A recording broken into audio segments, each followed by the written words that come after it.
భూములు ఇస్తున్న రైతులకి న్యాయం జరుగుతుందా వాళ్ళు అడుగుతున్నారు. ఎట్లా జరిగింది? ఇప్పుడు వాళ్ళు చెప్పిందే కదా, ఇప్పుడు నేను చెప్పట్లేదు.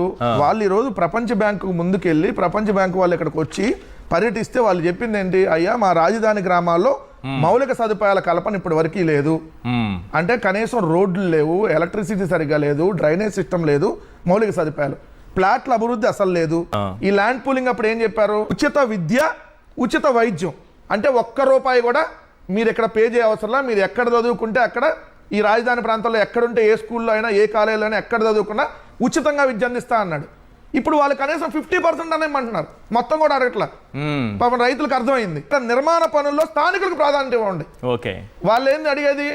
ఇక్కడ మీరు రాజధానిలో ఏమైనా నిర్మాణాలు చేపడితే ఆ నీళ్ళు ఎత్తి తోడిపోసే దాంట్లోనో, పిచ్చి మొక్కలు తీసే దాంట్లోనో, లేదంటే ఇంకేదన్నా దాంట్లో కట్టే దాంట్లోనో కనీసం స్థానికుల కన్నా ప్రాధాన్యత ఇవ్వమని చెప్పి వాళ్ళు కోరినది ప్రపంచ బ్యాంక్ ముందు ఇది ఒక అంశం. రెండోది, చంద్రబాబు నాయుడు గారు వాళ్ళకి చాలా కీలకమైన పాయింట్ అడిగారు. ఎందుకు ఈ మధ్య అన్ని విశాఖపట్నానికి జగన్మోహన్ రెడ్డి గారు ముఖ్యమంత్రిగా ఉన్నప్పుడు విశాఖపట్నాన్ని ఎగ్జిక్యూటివ్ క్యాపిటల్గా దానికి ఒక నిర్మాణాన్ని, స్ట్రక్చర్ని అక్కడ రూపొందించాలని ప్రయత్నం చేసినప్పుడు కంపెనీలన్నీ ఈరోజు విశాఖపట్నానికి క్యూ కడుతున్నాయి. కాబట్టి వాళ్ళు అడిగింది సంస్థలన్నీ ఒకే వైపుకి వెళ్ళిపోతున్నాయి.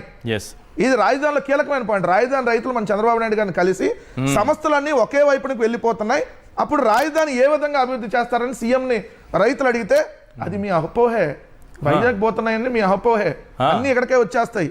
ఇది రాజధానిని ఎలా అభివృద్ధి చెందాలో నా దగ్గర ఒక మంచి మాస్టర్ ప్లాన్ ఉంది, మీరు ముందు భూములు ఇచ్చేయండి. ఎందుకు భూములు అడుగుతున్నా అంటే రాబోయే రోజుల్లో అంతర్జాతీయ విమానాశ్రయం కడతా ఇక్కడ. సో ఇక్కడ అంతర్జాతీయ విమానాశ్రయం కడితే పైలట్లు మీ పిల్లలే అవుతారు. ఇదే కదా మోసం చేసేది. అంతర్జాతీయ ఏదైతే రైల్వే స్టేషన్ లోకో పైలట్లు గార్డుల నుంచి మొత్తం వీళ్ళకి డైరెక్ట్ ఇచ్చేస్తున్నట్టుగా. దాని తర్వాత క్రికెట్ స్టేడియం మొత్తం క్రికెట్ ఈయన ఆడిపించేసి ఇక్కడ అప్పుడు మన లోకేష్ మహిళా క్రికెట్ ని గెలిపించినట్టుగా ఇప్పుడు మొత్తం అమరావతి మళ్ళీ మోసం చేయడానికి రైతులతో. ఇది ఎప్పుడు జరిగింది? మన నవంబర్ 28వ తారీఖు పత్రిక జీవోలో పెట్టారా? మీరు చెప్పినవన్నీ పెట్టరు.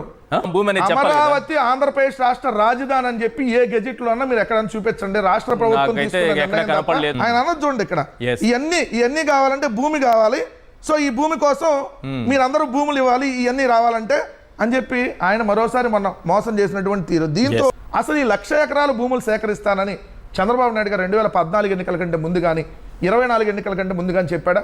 అమరావతినే నేను వస్తే రాజధానిగా ఉంచుతాను అన్నావు తప్ప మరొకసారి రెండోసారి భూములు తీసుకుంటా, మొదట వాళ్ళకి అన్యాయం చేస్తా, రెండో వాళ్ళకి అన్యాయం చేస్తా అని 2024 ఎన్నికలకు ముందన్నా చెప్పాడా? అంటే మీకు తెలుసు ఇక్కడ మీరు మళ్ళీ అధికారంలోకి వస్తే మళ్ళీ ఇన్సైడర్ ట్రేడింగ్ 2 చేస్తారని మీకు తెలుసు.